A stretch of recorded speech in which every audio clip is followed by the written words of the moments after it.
Today I'm going to show you how to use the org chart view in Taskade. So an org chart is an organization chart, and it basically allows you to visualize your project in a view that has maps, and it maps out your team structures, their roles, hierarchies, and this is in a top to down branching out format, and it's similar to a mind map. It allows your users though to break down complex organizational structures or project workflows into smaller actionable nodes which are slightly more digestible.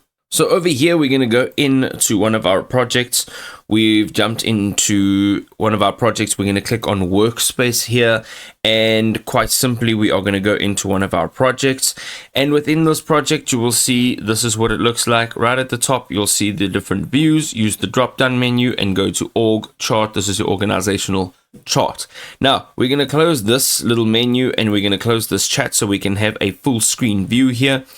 And quite simply, you can literally interact with everything that is on this organizational chart, okay? And the way that it's laid it out is from top to bottom instead of a mind map going left, right, and everything from the center.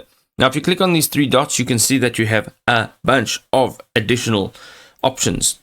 You can also, within each one of these nodes, you can change due dates, you can assign different team members, you can assign different tags, you can create automations within, and then you can go and click down, drag them around and move them. You've got those options there again. And then we have add-ons. So these are our due dates, assignees, comments.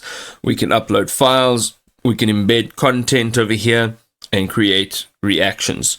Now this is a nice way of being able to see who's who and what's happening. You can also zoom out if you have quite a lot of data so that you can actually see it properly, and then you can also click down and drag. You'll be able to move that about, and this is a nice way of being able to see everything and being able to see who is assigned, what their due dates are, and it's a nice visualization tool.